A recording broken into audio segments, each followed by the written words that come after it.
jemaat Tuhan. Shalom juga jemaat Tuhan yang ada di rumah yang menyaksikan secara live streaming. Apa kabarnya? Pasti luar biasa dahsyat. Saat ini kita ingin memuji dan memuliakan nama Tuhan. Sebelum itu mari kita berdoa. Terima kasih Tuhan Yesus. Terima kasih Roh Kudus atas penyertaan Tuhan dalam kehidupan kami. Saat ini Tuhan kami datang, kami ingin memuji dan memuliakan nama Tuhan. Biarlah pujian kami Tuhan, penyembahan kami Tuhan berbawa di hadapan Tuhan. Tuhan kau serahkan ibadah kami Tuhan, dari awal pertengahan hingga berakhirnya nanti Tuhan, sesuai turun rencana Tuhan. Terima kasih Tuhan Yesus, terima kasih Roh Kudus. Haleluya, amin. Haleluya. Sungguh besar setia Tuhan dalam kehidupan kita. Haleluya. Sungguh besar setiamu, ya dari sepanjang darahmu telah layakkan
setiamu di dalam hidup. Ku bersyukur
firman-Mu Tuhan. Tanda mujizat terjadi bagi kami Bapa. Haleluya.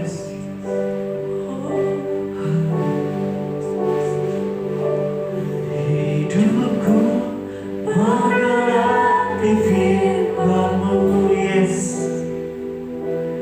Tanda mujizat sertai tiap langkahku. Kau bersamaku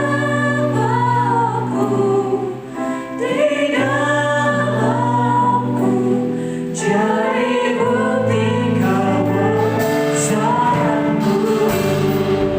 Kita pujian yang sama-sama.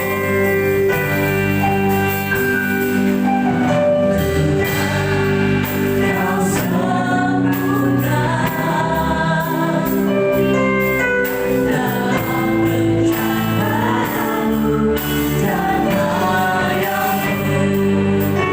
Ku serahkan hidupku, murnikan dengan Roh-Mu. Kau sempurna dalam rencana-Mu dan karya-Mu. Ku serahkan hidupku, murnikan dengan Roh-Mu.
Selamat malam Bapak Ibu Saudara sekalian di tempat ini dan juga di yang live streaming yang berada di rumah. Shalom. Malam ini kita akan merenungkan kebenaran firman Tuhan. Firman itu adalah pelita bagi kaki kita. Firman Tuhan itu pelita bagi kaki kita dan terang bagi jalan kita. Sungguh itu adalah kebenaran yang dinyatakan oleh kebenaran firman Tuhan. Di dalam Ayub pasal 38 ayat 33, nggak usah atau dibuka. Apakah engkau mengetahui hukum-hukum bagi langit? Jadi ayat 38a. Ayub pasal 38 33a ya. Apakah engkau mengetahui hukum-hukum bagi langit? Nah, malam ini kita akan mencoba kita menggali ya kebenaran Tuhan. Ada kata-kata hukum bagi langit ya. Jadi itu kalau kita lihat itu adalah hukum alam ya. Kita sejak kecil mungkin ya SD, kemudian SMP, SMA, kemudian berkesempatan ke perguruan tinggi kita belajar tentang hukum-hukum alam ya. Itu adalah bicara tentang hukum sebab akibat. Ya, jadi kalau kita lempar batu, tidak akan terus terbang ke angkasa sana, tapi dia akan jatuh kembali ke bawah, jatuh kembali ke permukaan bumi ya. Jadi itu hukum alam. Itu menunjukkan apa? Adanya hukum langit ya, hukum gravitasi ya. Kita kenal sebagai hukum gravitasi bumi. Juga kalau seandainya kita ada kawat kita panaskan di ujung yang satu, maka begitu kita pegang ujung yang lain akan terasa panas ya. Jadi makin lama makin panas. Karena apa? Karena berlaku hukum alam ya. Jadi hukum bagi langit, jadi bagi alam semesta, ya termasuk di tempat kita berada. Jadi kalau kita panaskan kawat, dia akan panas di ujung yang lain. Karena apa? Ada hukum hantaran panas namanya. Kemudian jika kita lihat di dalam ruangan ini atau di ruangan Bapak Ibu di rumah itu ada kawat, ada kabel listrik. Nah, kalau kita punya alat namanya deteksi medan magnet, asal kita nyalakan lampu, nah di sekitarnya itu ada medan magnet terdeteksi. Jadi kalau kita punya, itu menunjukkan ada hukum. Jadi ada hukum-hukum alam yang Tuhan ciptakan ya. Jadi Tuhan ciptakan. Malam ini kita belajar hukum yang lain. Itu ada hukum bagi alam semesta ya. Ada nanti malam ini kita akan belajar tentang hukum bentuk lain. Kalau tadi disebut hukum namanya hukum sebab akibat. Di dalam Alkitab ternyata juga ada hukum sebab akibat yang bersifat roh ya. Kalau tadi bersifat fisik ya. Kita buka di dalam Roma pasal 10 ayat 17. Kalau sudah dapat kita baca bersama-sama ya. Bapak Ibu di rumah juga bisa baca Roma pasal 10 ayat 17. Di tempat ini juga Bapak Ibu saudara sekalian, kalau sudah dapat katakan amin. Kita baca yang keras. 1, 2, 3. Jadi iman timbul dari pendengaran dan pendengaran oleh firman Kristus. Dan sini kita akan belajar malam ini iman. Jadi kita coba gali kembali ya iman. Kita sudah sering mungkin baca buku, kita mendengar khotbah di YouTube. Nah, hari ini kita akan belajar. Jadi kita coba menggali. Jadi saya ajak menggali. Yang pertama adalah iman itu menurut firman Tuhan itu apa sih hakikatnya? Senyatanya iman itu apa sih? Nah, kita coba gali. Kita gali ya. Kita baca bersama-sama, kita renungkan. Yang kedua, malam ini kita akan belajar iman timbul katanya. Timbul apa sih yang menyebabkan iman itu dapat timbul? Nah, kita akan belajar, kita gali dari firman Tuhan itu sendiri. Terus kemudian yang ketiga kita akan belajar bagaimana orang-orang di dalam Alkitab itu yang beriman, bukan beriman yang spektakuler ya, tetapi iman yang sederhana. Nanti kita bisa lihat. Tapi urutannya, pertama kita belajar tentang hakikat iman, kita gali. Yang kedua kita akan melihat contoh orang-orang beriman yang sederhana, kemudian baru kita gali syarat apa yang menyebabkan iman itu timbul. Kalau kita baca lagi tadi, iman timbul dari pendengaran oleh firman Kristus, itu artinya apa? Artinya ada suatu hukum sebab akibat yang berlaku di secara roh, bahwa jika kita mendengar firman Tuhan maka akan timbul iman. Tidak mungkin iman itu dapat timbul di dalam hati kita kalau kita tidak pernah mendengar firman Tuhan. Kalau seandainya Bapak Ibu di rumah tidak pernah mendengar firman Tuhan, tidak akan muncul iman. mendengar. Jadi ataupun membaca. Kalau membaca, kita baca yang keras, kita mendengar firman Tuhan, akan timbul iman. Berdasarkan itu, jadi hukum sebab akibat ini mengatakan jika kita mendengar firman Tuhan, maka akan timbul iman, ya kan? Iman timbul dari pendengaran oleh firman Kristus. Artinya tanpa mendengar firman Kristus itu tidak akan muncul iman, ya, iman. Problemnya adalah pertama, hakikat apa sih iman itu? Bagaimana kita tahu bahwa kita tuh punya iman? Yesus, kalau kita baca Alkitab, Yesus bisa tahu nih imannya besar, ini imannya besar, ini imannya kecil. Nah, kita akan belajar hakikatnya apa sih iman itu. Nah, mari kita buka di dalam Ibrani ya, kita buka di dalam Ibrani 11 ya. Kalau sudah dapat, jadi di dalam Ibrani 11 itu bicara tentang firman iman. Saya bacakan ya. Jadi kita ini kalau Bapak Ibu di rumah bisa baca nanti sendiri pasal 11 itu semua ya. Tapi ini saya mengambil kita ambil pokok-pokok yang menggambarkan hakikat iman itu. Yang pertama adalah di situ dikatakan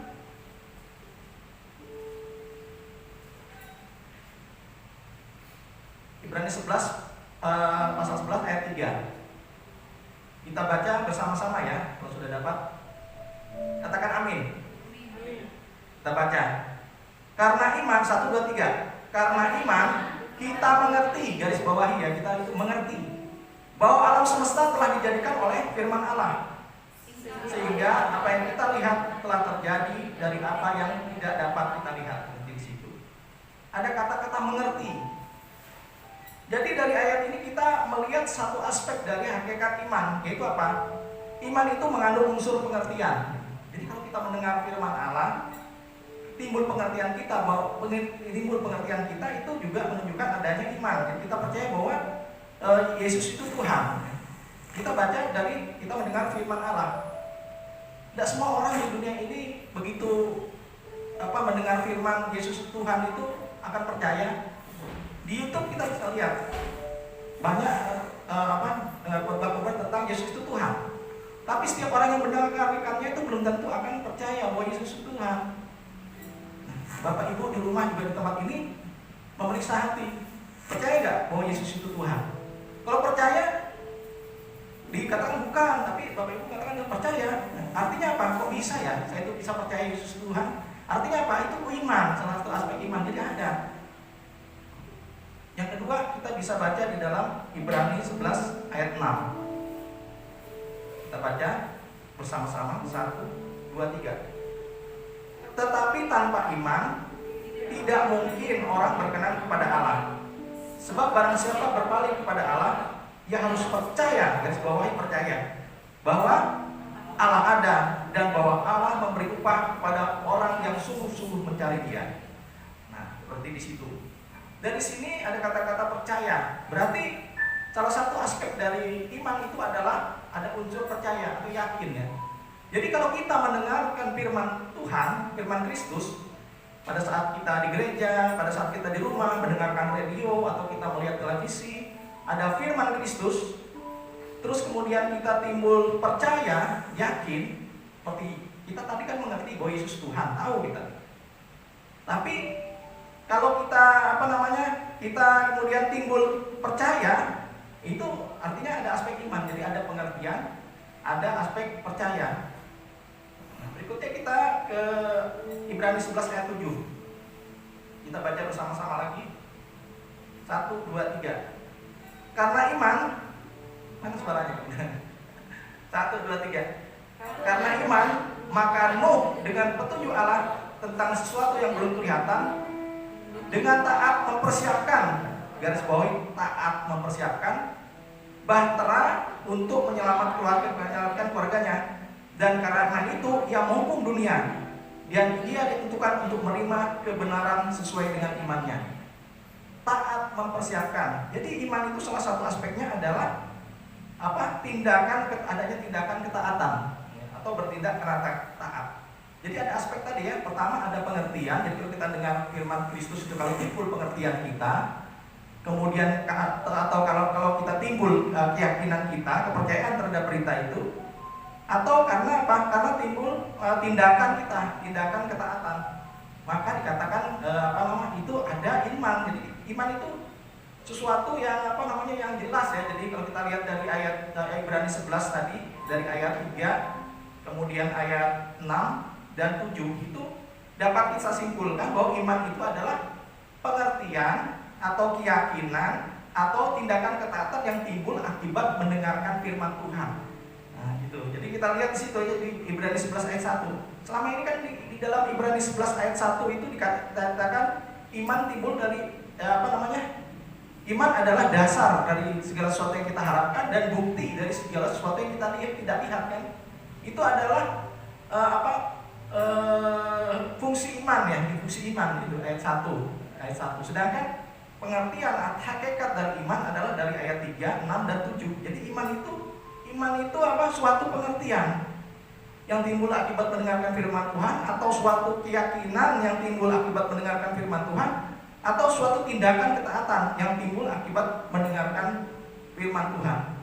Jadi kalau Bapak Ibu Saudara sekalian yang berada di tempat ini atau di rumah itu mengerti bahwa mengerti bahwa yang menciptakan, siapakah yang menciptakan alam semesta ini, langsung Bapak Ibu katakan itu Tuhan. Nah, itu pengertian yang timbul akibat kebenaran firman Tuhan. Mungkin saya cerita ya, ada di suatu negara komunis ya, di suatu kelas itu anak-anak kemudian gurunya masuk, jadi anak-anak kecil ya, SD atau TK. Kemudian gurunya bertanya, gurunya ngomong, sekarang tutup matamu, kemudian berdoalah, minta kepada Tuhan gitu, minta roti. Jadi anak-anak disuruh doa minta roti. Kemudian anak berdoa, Tuhan berikan saya roti saat ini juga dalam nama Yesus. Jadi dalam nama Yesus misalnya kan. Jadi buka matamu sekarang, lihat ada enggak? Nah, ini dari komunis diajarin terus, dia lihat ada. Sekarang tutup matamu. Sekarang berdoa ya. Pemimpin komunis, beri aku roti gitu. Beri aku roti gitu. Dalam nama pemimpin komunis, amin. Buka matamu. Nah, terus waktu murid-murid itu menutup mata, gurunya menaruh roti di samping masing-masing. Begitu dia buka mata, dia lihat ada roti. Nah, setiap hari kayak gitu. Nah, setiap hari dilakukan hal yang sama kepada anak-anak kecil. Akibatnya apa? Anak-anak kecil mendengarkan kebenaran dunia tadi, kebenaran komunis. Akibatnya timbul kepercayaan dan keyakinan bahwa tidak ada namanya Tuhan, yang ada adalah pemimpin komunis. Kan ngeri sekali. Jadi kalau Bapak Ibu Saudara sekalian yang berada di rumah tidak memperdengarkan firman Tuhan, tidak mengajarkan kebenaran firman Tuhan kepada anak-anaknya yang kecil, itu mengerikan kalau seandainya dia kemudian mendengarkan dari radio atau menonton televisi dan kita tidak mendampinginya, sehingga dia akan melihat kebenaran-kebenaran dari dunia ini. Nah, dia akan dicemari sehingga dia susah mempercayai bahwa Yesus itu Tuhan, dan akan susah percaya terhadap firman Tuhan. Dia tidak akan percaya akan adanya mujizat, malah dia tidak percaya akan bahwa nama Yesus itu berkuasa. Kalau Bapak Ibu Saudara sekali searching di internet kan banyak itu, bayangkan orang tidak percaya bahwa mujizat itu dapat terjadi hingga sampai saat ini. Karena apa? Karena dia tidak membuka hatinya terhadap kebenaran firman Tuhan. Nah, sekarang kita coba lihat adakah contoh orang beriman ya. Tadi kita lihat di dalam Markus ya, kita buka di dalam Markus pasal 5 ayat 27 sampai 29.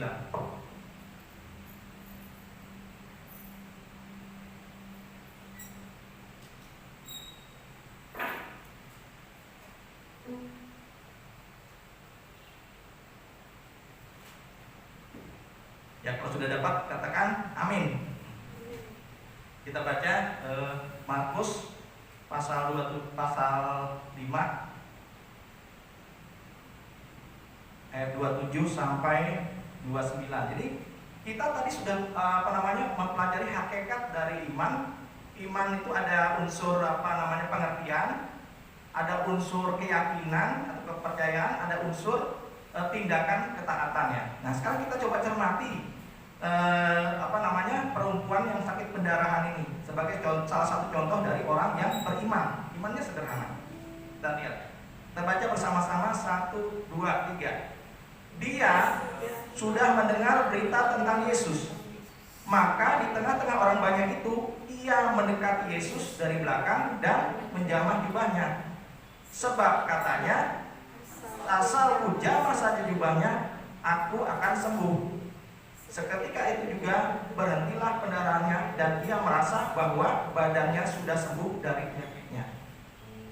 Mengapa saya mengajak Bapak Ibu Saudara sekalian yang di tempat ini dan di rumah untuk membacanya dengan suara keras? Karena ada firman mengatakan apa? Orang yang menggemarkan firman itu akan memakan buahnya. Jadi memakan buah dari firman yang diucapkannya kan ada dalam. Karena itu dari sini kita baca, kita dapat ya. Jadi pertama kita garis bawahi sudah mendengar ya. Jadi ayat 27 itu dikatakan dia, perempuan yang sakit pendarahan itu sudah mendengar berita tentang Yesus. Nah, seperti saat ini Bapak Ibu Saudara sekalian yang berada di tempat ini dan di rumah mendengar berita tentang bahwa Yesus itu punya kuasa kan. Di perempuan ini pada saat itu belum ada internet, belum ada media sosial. Dia mendengar dari mulut ke mulut ya, dari secara lisan dia dengar bahwa Yesus itu adalah Tuhan, adalah yang bisa menyembuhkan, ya kan? Bisa menyembuhkan, bisa melepaskan dari roh-roh jahat. Nah, kemudian dia timbul percayanya. Nah, kalau kita lihat di situ, dia sudah mendengar berita tentang Yesus, maka di tengah-tengah orang banyak itu ia mendekati Yesus dari belakang dan menjamah jubahnya. Sebab katanya dalam hatinya kan, asal ku jamah saja jubahnya, maka aku akan sembuh. Nah, seketika itu juga berhentilah pendarahannya dan dia merasa bahwa badannya sudah sembuh dari penyakitnya. Nah, Yesus pada saat itu mengatakan ada kuasa yang keluar dari dirinya gitu. Jadi mendengar, jadi ada unsur mendengar kan, pengertian. Jadi perempuan itu mendapat pengertian, jadi pengertian tentang adanya Yesus yang dapat menyembuhkan. Dia mengerti, dapat pengertian ya. Kemudian dia mau timbul keyakinan ya, keyakinan. Kenapa kok timbul keyakinan? Itu ada suatu tindakan dia mencari Yesus, menemukan, kemudian mendekati dan berusaha menjamah jubahnya. Itu pasti Yesus, di sekitar Yesus itu banyak orangnya kan, banyak orang dia akan menyibak, banyak orang itu berusaha sekuat-kuat mungkin untuk bisa menjamah jubah Yesus. Dia berbicara di dalam di dalam kitab lain dikatakan dia hanya berbicara dalam hati. Kemudian dia menjamah, begitu dia menjamah terjadi aliran kesembuhan. Yesus mengatakan ada kuasa yang keluar. Nah, jadi Bapak Ibu Saudara sekalian, kalau dari ayat ini kita bisa belajar apa? Nah, sekarang kan kita tidak bisa melihat melihat Tuhan Yesus ya, kita saat ini. Tapi dikatakan ada Roh Kudus. Dalam Ibrani pasal 11 ayat 6 itu kalau kita berpaling kepada Allah, kita harus percaya bahwa Tuhan Allah itu ada gitu. Jadi kalau kita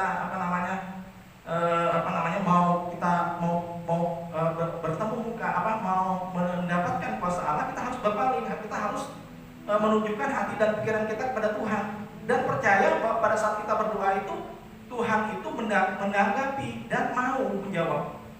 Nah, kalau seandainya kita tidak seperti itu hati kita, maka kita tidak akan menerima kuasa. Seperti perempuan ini kan dia memang kita berbeda dari zaman perempuan itu ya. Kalau perempuan itu kan bisa mencari Yesus. Yesus kan pada saat itu dalam bentuk daging ada di dunia ini.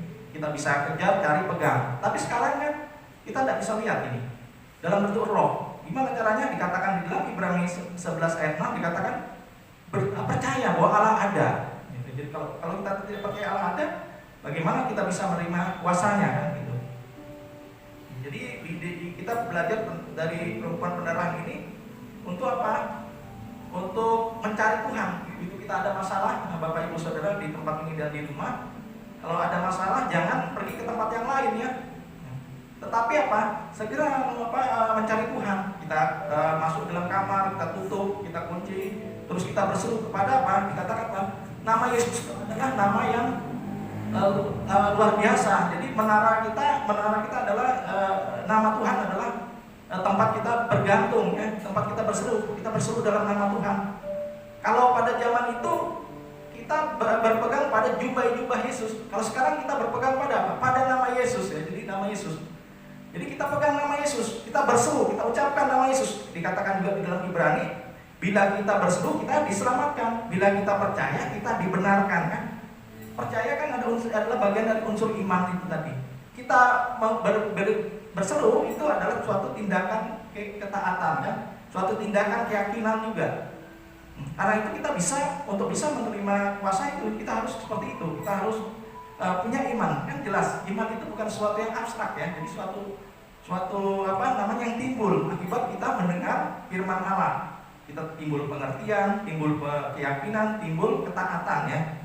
Berikutnya kita lihat contoh berikut yang juga imannya sederhana adalah Raja Naaman ya. Jadi di dalam 2 Raja-Raja pasal 5 ayat 9 sampai 14. Kita buka bersama-sama.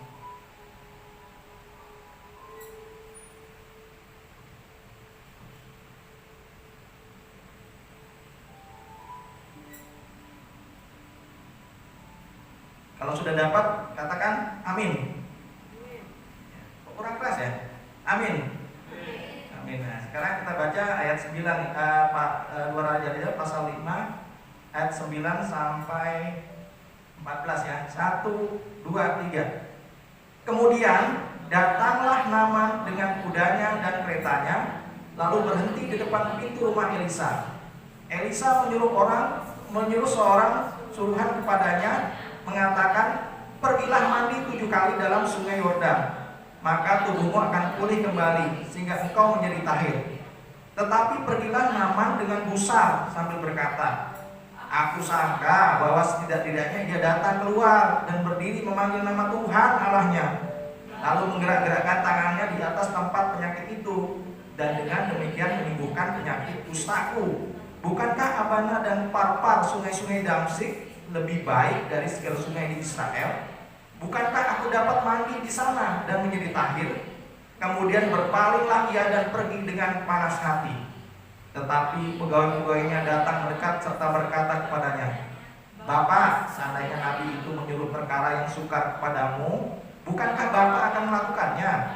Apalagi sekarang ia hanya berkata kepadamu, mandilah dan engkau akan menjadi tahir. Maka turunlah ia membenamkan dirinya 7 kali dalam sungai Yordan, sesuai dengan perkataan abdi Allah itu. Lalu pulihlah tubuhnya kembali seperti tubuh seorang anak, dan ia menjadi tahir. Nah, kalau kita bayangkan si Naaman ini kan, Raja Naaman ini sakit kusta ya. Terus kemudian dia mendengar dari seorang pelayan dari Raja Israel kan, seorang perempuan, kalau Anda baca itu pelayan perempuan ya dari Raja Israel itu, bahwa di maksudnya pelayan dari Raja Naaman ya, perempuan dari Raja Naaman, bahwa di Israel itu ada nabi Tuhan yang bisa menyembuhkan kan, kalau kita baca itu ya. Nah kemudian apa, begitu Raja Naaman ini datang bersama pelayan laki-lakinya datang ke tempat Elisa, itu malah yang menemuinya kan adalah pembantu Elisa ya. Kemudian disuruh mandi, menjeblong, mandi di sungai ya, dan membenamkan tubuhnya, dan maksudnya timbul tenggelam ya, membenamkan berdiri sebanyak 7 kali. Bayangkan kalau sekarang kan ada wabah corona. Terus kita disuruh mandi di Sungai Gangga. Di mana di Sungai Gangga itu kan banyak mayat-mayat yang dikuburkan katanya kan. Jadi yang dilempar ke situ ya. Bahkan mungkin ada yang sakit corona. Nah, apakah kamu pergi ke sana Sungai Gangga berbenam? Padahal kita sedang penyakitan. Disuruh masuk ke tempat yang banyak di situ mayat dan penyakitan. Apa mau? Nah itu seperti itulah ada gambarannya Raja Naaman ini, dia menggerutu, dia panas, dia ya dalam kata-kata mungkin kurang ajar bener nih nabi ini. Mestinya kan dia membayangkan bahwa nabi itu akan melakukan seperti yang dia bayangkan kan, kalau kita lihat ini. Nah tapi kalau kita lihat di sini begitu kata pelayannya kan kalau perkara yang sukar diminta kepadamu, mestinya kan kamu melakukan kan ya. Tapi kan tidak ada salahnya kalau untuk melakukan. Nah, akhirnya raja itu kan melakukan ya. Begitu dia lakukan ternyata sembuh. Kita lihat nih kata kuncinya di sini. Di situ kata ayat 14 kita lihat, Lalu pulihlah maka turunlah ia membenamkan dirinya 7 kali dalam sungai Yordan sesuai dengan perkataan abdi Allah itu. Itu bicara tentang apa? Ternyata Naaman itu melakukan suatu tindakan ketaatan. Itu menggambarkan apa? Adanya iman yang dia kemudian timbul ya. Sehingga apa? Terjadi mujizat kuasa Allah. Ya kita bisa lihat ya, jadi iman itu bisa kita cermati ada gitu seperti Tuhan Yesus kan. Kamu Tuhan Yesus di dalam, tidak usah dibuka ya, di dalam Matius pasal 15 ayat 21-28 kepada perempuan Kanaan kan, yang dia berargumen dengan Yesus itu. Kata Yesus, kamu tidak bisa anakmu menerima kesembuhan karena apa? Karena kesembuhan tapi kesembuhan itu digambarkannya sebagai roti ya. Kamu tidak bisa menerima roti karena roti ini adalah untuk anak-anak Israel. Kan perempuan itu adalah perempuan Kanaan. Nah, tapi perempuan ini ngotot ngomong, meskipun remah-remahnya aja Tuhan, itu kan remah-remahnya saja Tuhan itu boleh kan gitu. Artinya apa? Kalau kita lihat perempuan Kanaan itu bahwa remahan. Jadi remahan kuasa Allah itu bisa menyembuhkan anaknya. Jadi dia itulah keyakinan dari perempuan Kanaan. Karena itu Yesus mengatakan dalam Matius pasal 5 ayat 15 ayat 21-28 bahwa perempuan itu punya iman yang besar. Karena apa? Karena dia percaya bahwa sedikit aja kuasa Allah bekerja itu sudah bisa menyembuhkan. Itu kita lihat bagaimana kalau kita lihat perempuan yang sakit darah itu juga sebenarnya juga persis seperti itu ya. Kalau perempuan ini katakan sedikit, perempuan Kanaan mengatakan sedikit dari remahan roti itu juga bisa, atau sedikit kuasa Allah itu bisa menyembuhkan. Kalau kita lihat perempuan sakit pendarahan itu juga sama kan, asal ku pegang jubahnya aja, aku sembuh. Nah, itu menunjukkan adanya suatu iman ya. Nah, bagi Bapak Ibu Saudara sekalian, malam ini kita belajar dari perempuan sakit pendarahan, juga perempuan yang Kanaan itu, bahwa untuk mendapatkan kuasa Allah itu ya kita harus percaya bahwa Allah itu berkuasa, Allah itu mau. Kita harus percaya bahwa Allah itu berkuasa dan sanggup untuk menyembuhkan kita kalau kita sakit. Bahwa Allah itu sanggup membantu kita menginspirasikan suatu penyelesaian masalah dalam kehidupan kita. Kita harus percaya juga bahwa Allah itu besok pagi kita keluar rumah, bahwa Allah itu sanggup mempertemukan kita dengan orang-orang yang membuat kita punya hubungan bisnis yang baik. Jadi kita bisa membangun jaringan bisnis. Mungkin besok kita ke kampus, dosen kita yang sebelumnya galak kemudian hatinya berubah gitu. Karena dikatakan hati raja itu yang mengendalikan kan Tuhan gitu. Sebelumnya kita mahasiswa misalnya bertemu dosen itu susah, kemudian tiba-tiba Tuhan mengubah hati dosen tersebut sehingga dosen tersebut segera menyuruh mahasiswanya untuk bisa lulus misalnya gitu kan. Berikutnya kita lihat di dalam ini Markus pasal 9 ya, kita buat itu adalah contoh terakhir ya. Jadi contoh terakhir dari orang yang memiliki iman yang sederhana sebenarnya di dalam firman Tuhan ya. Markus pasal 9.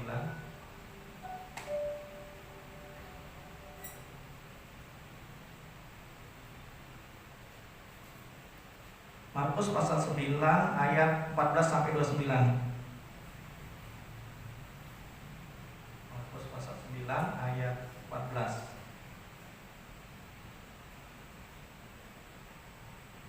14 sampai 29. Ini perikopnya Yesus mengusir roh jahat dari seorang anak yang bisu. Yang tidak terlalu banyak. Ya. Kita baca kalau sudah ketemu, katakan amin. Kurang keras. Amin. Amin. Itu suatu tindakan iman ya. Jadi kalau kita agak lemah rasanya, kita berteriak yang keras ya. Nanti kita lihat bagaimana ayah dari anak yang bisu itu berteriak keras gitu. Kita baca 1, 2, 3. Atau gantian ya, saya ayat yang genap, Bapak Ibu Saudara saya baik yang di tempat ini maupun di rumah baca ayat yang ganjil ya. Saya baca ayat yang genap 1, 2, 3. Ketika Yesus, Petrus, Yakobus dan Yohanes kembali pada murid-murid lain, mereka melihat orang banyak mengurumuni murid-murid itu, dan beberapa ahli Taurat sedang mempersoalkan sesuatu dengan mereka. Pada waktu orang banyak itu melihat Yesus, tercengang mereka semua dengan gagasan yang mulia. Lalu Yesus bertanya kepada mereka, "Apa yang kamu persoalkan dengan mereka?" Kata seorang dari orang-orang itu, "Guru, anakku ini kubawa padamu, karena ia merasakan roh yang membisukan dia." Dan setiap kali roh itu menyerang dia, roh itu membantingkannya ke tanah, lalu mulutnya berbusa, giginya berkertakan, dan tubuhnya menjadi kejang. Aku sudah meminta kepada murid-muridmu supaya mereka mengusir roh itu, tetapi mereka tidak dapat. Maka kata Yesus kepada mereka, "Hai kamu orang yang tidak percaya, berapa lama lagi aku harus tinggal di antara kamu? Berapa lama lagi aku harus sabar terhadap kamu? Bawalah anak itu kemari." Lalu mereka membawanya kepadanya. Waktu roh itu melihat Yesus, anak itu segera digoncang-goncangnya, dan anak itu terpelanting ke tanah dan berguling-guling, sedang mulutnya berbusa. Lalu Yesus bertanya kepada ayah anak itu, "Sudah berapa lama ia mengalami ini?" Jawabnya, "Sejak masa kecilnya." Dan seringkali roh itu menyeretnya ke dalam api ataupun ke dalam air untuk membinasakannya. Sebab itu, jika engkau dapat berbuat sesuatu, tolonglah kami dan kasihilah kami. Jawab Yesus, "Kata kamu, jika kau dapat, tidak ada yang mustahil bagi orang yang percaya." Segala ayah anak itu berteriak, "Aku percaya, tolonglah aku yang tidak percaya ini." Ketika Yesus melihat orang banyak makin datang berkerumun, ia menegur roh jahat itu dengan keras. Katanya, "Hai kau roh yang menyebabkan orang menjadi bisu dan tuli, aku memerintahkan engkau, keluarlah daripada anak ini, dan jangan memasukinya lagi." Lalu keluarlah roh itu sambil berteriak dan menggoncang-goncang anak itu dengan hebatnya. Anak itu kelihatannya seperti orang mati, sehingga banyak orang yang berkata ia sudah mati. Lalu Yesus memegang tangan anak itu dan membangkitkannya, lalu ia bangkit sendiri. Ketika Yesus sudah di rumah dan anak murid-muridnya sendirian dengan dia, bertanyalah mereka, "Mengapa kami tidak dapat mengusir roh itu?" Jawabnya kepada mereka, "Jenis ini tidak dapat diusir kecuali dengan berdoa." Kita sudah baca banyak ayat itu, tapi kita akan lihat di sini. Dikatakan di ayat 18 itu, kata ayah dari anak yang sakit itu, "Aku sudah meminta kepada murid-muridmu supaya mereka mengusir roh itu, tetapi mereka tidak dapat." Itu dia katakan. Jadi ayah itu mengatakan, "Aku sudah minta tolong murid-muridmu, tetapi mereka tidak dapat." Nah, terus kalau kita lompat di ayat 22, kita lihat tuh, "Sebab itu," kata ayah anak itu, "jika engkau dapat berbuat sesuatu, tolonglah kami dan kasihilah kami." Terus Yesus mengatakan apa? Katamu, jika engkau dapat, tidak ada yang mustahil bagi orang yang percaya. Nah, kemudian ayah itu berteriak, "Aku percaya, tolonglah aku yang tidak percaya ini." Nah, jadi Bapak Ibu saudara-saudara, bagaimana dengan Bapak Ibu di tempat ini dan di rumah? Apakah ada masalah dalam kehidupan ini? Karena jangan-jangan karena ketidakyakinan atau keraguan terhadap pertolongan Tuhan dalam kehidupan. Nah, maka segera berteriak untuk menyangkal keraguan. Ini karena adanya keraguan, Yesus menegur, malam ini Bapak Ibu dan saudara sekalian, di tempat ini dan di rumah, kalau ada keraguan terhadap pertolongan Tuhan dalam kehidupan, ya segera buang keraguan itu, teriak keras-keras untuk menolak keraguan. "Pergi sana keraguanku." Yang percaya dan mulai percaya, mengatakan firman bahwa Tuhan itu adalah penyembuhku. Jadi tiru dari ayat dari anak yang bisu itu. Nah, sekarang berikutnya adalah apa syaratnya agar timbul iman itu dapat timbul, kan? Tadi iman timbul dari pendengaran oleh firman Kristus. Kita buka di dalam, tidak usah dibuka ya, saya bacakan ya. Jadi Matius pasal 13 ayat 15.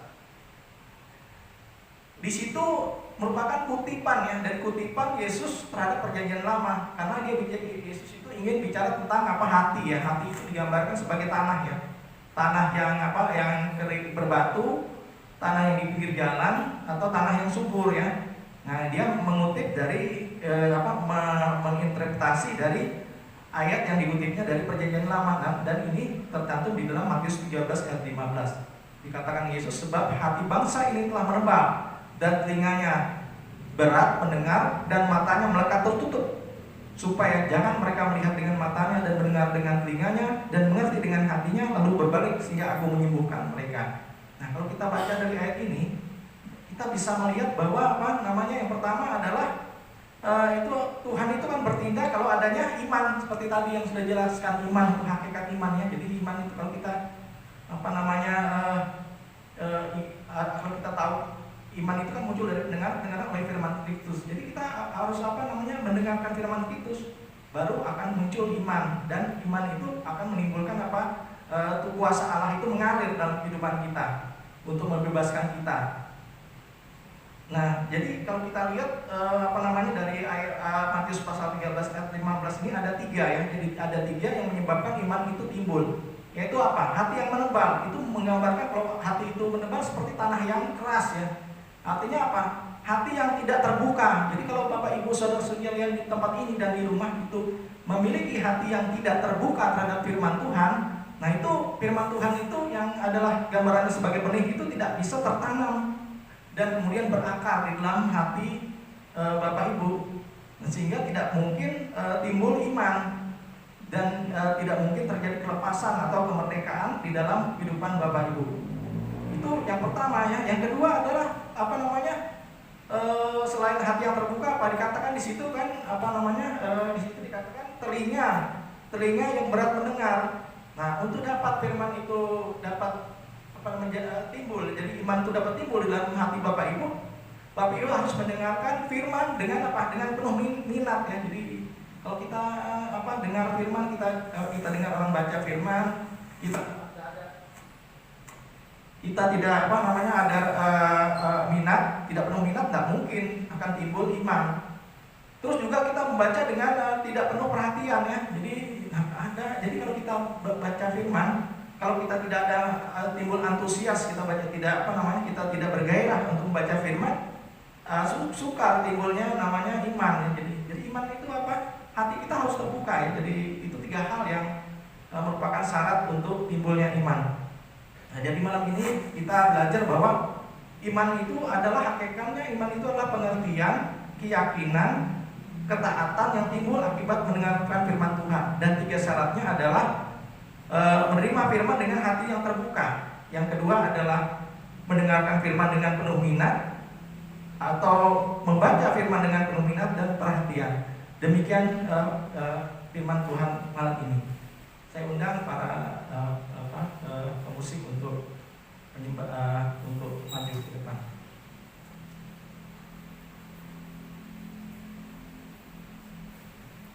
Silakan.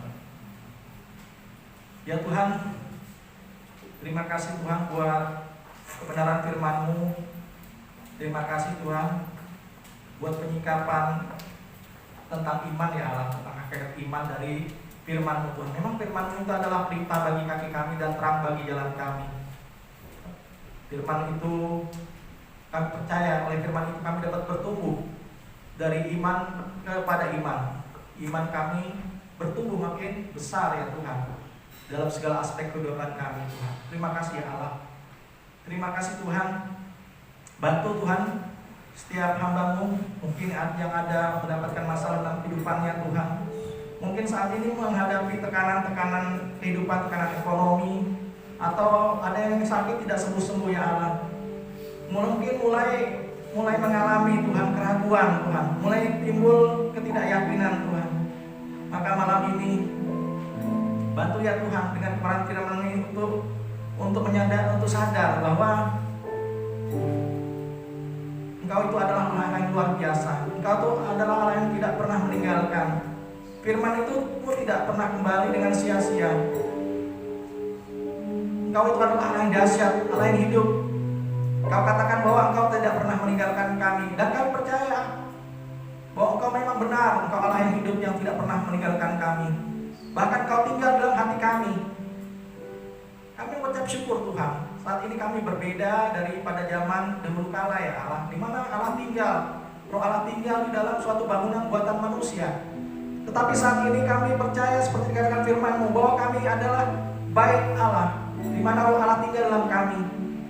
Terima kasih Tuhan, Allah kami yang hidup, Allah kami yang berjalan bersama kami di dalam kehidupan kami saat ini, di dalam kesulitan hidup kami. Kami percaya Tuhan, Kau tidak pernah meninggalkan kami. Terima kasih Tuhan, bantu kami untuk bertumbuh dari iman yang satu kepada iman yang lain, sehingga kami muncul menjadi seorang pemenang ya Allah, sampai mencapai garis finish ya Tuhan.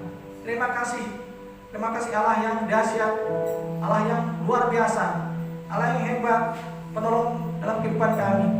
Terima kasih Tuhan. Hanya di dalam nama Tuhan Yesus yang telah berdoa. Amin.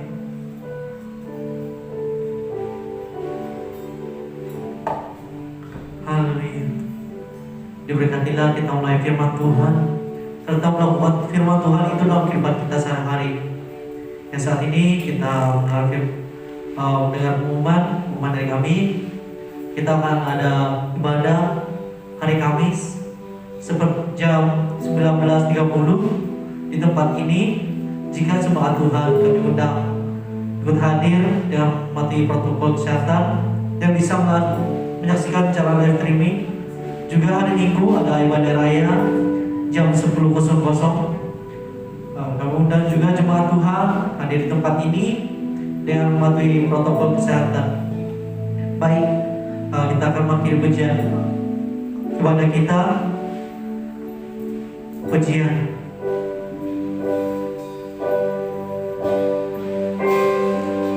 Engkau besar, perbuatanmu ajaib, tiada seperti Engkau, tiada seperti Engkau. Sebab Engkau besar, perbuatanmu ajaib, tiada seperti Engkau, tiada seperti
dapat mencari Engkau ya Allah di dalam kesulitan kehidupannya Tuhan. Bantu ya Tuhan. Kami serahkan Presiden kami Joko Widodo ke dalam tangan-Mu ya Tuhan. Bantu ya Allah, beri hikmat kepada-Nya ya Tuhan di dalam mengelola bangsa ini. Beri kebijaksanaan ya Tuhan agar dapat mengatasi setiap konflik-konflik yang mungkin timbul ya Allah di antara para pemimpin bangsa ini Tuhan. Bantu untuk dia dapat mengambil keputusan yang bijaksana Tuhan. Bantu juga dia agar dia dapat memilih orang-orang yang tepat ya Allah di setiap tempat yang mempengaruhi arah perjalanan bangsa ini di segala bidangnya Tuhan. Bantu ya Tuhan. Kami serahkan para menterinya Tuhan dalam tangan-Mu. Bantu para menteri itu dapat mengelola departemen masing-masing Tuhan dengan penuh bijaksana. Khususnya Tuhan dalam menangani keamanan Tuhan. Bantu ya Tuhan. Departemen kepolisian, bantu ya. Beri hikmat untuk dapat menemukan setiap kelompok-kelompok intoleransi yang bersembunyi ya Allah, atau yang merencanakan hal-hal yang bersifat rahasia yang merugikan bangsa ini Tuhan. Bantu ya Allah. Jadi dalam nama Tuhan Yesus kami hancurkan segala rencana keji jahat dalam nama Tuhan Yesus Kristus. Kami juga Tuhan membawa tentara nasional kami ke dalam tangan-Mu Tuhan. Bantu, beri hikmat, beri kepandaian, kecerdasan kepada tentara nasional Indonesia Tuhan untuk mengatasi para teroris yang mencoba merongrong bangsa ini di dalam nama Tuhan Yesus Kristus. Juga berkati keluarga mereka yang ditinggalkan Tuhan. Berkati sandang pangannya Tuhan di dalam nama Tuhan Yesus. Lindungi mereka ya Allah dengan pelayanan mereka Tuhan di sekeliling perkemahan mereka ya Tuhan, sehingga mereka dapat menumpas kelompok-kelompok teroris yang ada di Indonesia di dalam nama Tuhan Yesus Kristus. Tuhan juga kami mengelola Tuhan MPR Tuhan, DPR Tuhan, yang menghasilkan peraturan perundangan di Indonesia, agar peraturan perundangan yang dihasilkan adalah peraturan perundangan yang sesuai dengan asas-asas Pancasila di dalam nama Tuhan Yesus Kristus. Juga kami serahkan pengadilan Tuhan dari tingkat rendah sampai ke tinggi Tuhan berada di dalam kendali-Mu ya Allah, sehingga keadilan yang sungguh-sungguh adil yang ditegakkan di tempat itu di dalam nama Tuhan Yesus Kristus. Juga kami serahkan ya Tuhan gubernur, wali kota dan para bupati ke dalam tangan-Mu Tuhan. Beri mereka kebijaksanaan ya Allah. Berikan mereka hati yang takut akan Engkau ya Tuhan di dalam nama Tuhan Yesus, sehingga mereka dapat memimpin daerahnya Tuhan sesuai dengan kehendak-Mu, sehingga tidak diberlakukan undang-undang yang merugikan ya Allah, yang bertentangan dengan Pancasila di dalam nama Tuhan Yesus Kristus. Tuhan kami serahkan khususnya Gubernur Kalimantan Timur dalam tangan-Mu Tuhan. Berkati keluarganya ya Allah, berkati keluarganya dengan kesehatan ya Tuhan dalam nama Tuhan Yesus. Juga wakilnya dan jajarannya Tuhan diberkati dengan kesehatan ya Tuhan, sehingga mereka dapat memimpin daerah Kalimantan Timur dan mengelola dan mendistribusikan setiap bantuan kepada masyarakat Kalimantan Timur Tuhan dengan adil dan bijaksana Tuhan di dalam nama Tuhan Yesus Kristus. Kami serahkan juga Tuhan khususnya Samarinda, wakil wali kota, kami serahkan wali kota Samarinda ke dalam tangan-Mu Tuhan, juga wakilnya dan jajarannya ke dalam tangan-Mu Tuhan. Diberkati keluarganya ya Tuhan dalam nama Tuhan Yesus. Sandang pangannya diberkati ya Allah, kesehatannya diberkati Tuhan di dalam nama Tuhan Yesus. Bantu mereka untuk mengelola pendistribusian makanan atau energi, listrik dan yang lain Tuhan, juga air Tuhan, dengan bijaksana dan baik Tuhan dalam nama Tuhan Yesus Kristus, sehingga kami rakyat dapat merasakan pelayanan yang terbaik Tuhan di dalam nama Tuhan Yesus Kristus. Kami serahkan gereja di Indonesia ke dalam tangan-Mu Tuhan. Bantu agar setiap gereja di Indonesia dapat bersatu Tuhan, menjadi satu tubuh Kristus Tuhan di dalam nama Tuhan Yesus. Kami serahkan juga Tuhan GBI, Gembala pembina kami Insinyur Noto Raharjo dan 4 wakilnya. dalam tangan-Mu, juga keluarganya diberkati. Juga Gembala Ren, Bapak Adi Markus dan keluarganya diberkati Tuhan. Pelayanan mereka diberkati dalam nama Tuhan Yesus. Khususnya kami juga membawa Gembala sidang kami Bapak Nathel Abraham ya Tuhan. Diberkati pelayanannya, disertai dengan tanda-tanda heran dalam pelayanan Tuhan dalam nama Tuhan Yesus. Juga diberkati keluarganya, diberkati bisnisnya, kegiatannya diberkati dalam nama Tuhan Yesus Kristus. Kepada untuk jemaat-jemaat di Gereja Dalam 18 dan jiwa-jiwa baru, kami serahkan dalam tangan-Mu Tuhan. Bantu untuk dapat merasakan kehadiran-Mu ya Tuhan, untuk dapat mendengarkan kebenaran firman-Mu Tuhan. Bantu untuk dapat terbuka hatinya untuk mendengarkan firman Tuhan dan menikmati anugerah-Mu Tuhan melalui iman yang timbul di dalam hati mereka masing-masing. Juga untuk pelayan-Mu Tuhan, bantu kami Tuhan untuk makin tajam mendengarkan tuntunan-Mu Tuhan, untuk kami dapat menjadi pelayan Tuhan bagi jemaat ya Tuhan dengan hati yang tulus ya Allah. Bantu kami Tuhan untuk kami dapat menikmati pergaulan yang intim dan Engkau seperti Henok ya Tuhan. Bantu kami ya Tuhan. Saat ini Tuhan kami akan pulang ya Allah. Terima kasih Tuhan buat malam indah ini Tuhan. Terima kasih buat kehadiran-Mu ya Tuhan. Bagi jemaat yang ada di tempat ini dan di rumah, angkat hatimu kepada Tuhan. Terimalah berkat Abraham, Ishak dan Yakub. Terimalah karunia dari Yesus Kristus Tuhan, baik karunia jasmani maupun rohani yang tersedia bagi orang yang percaya. Hanya di dalam nama Tuhan Yesus kami telah berdoa. Katakan amin.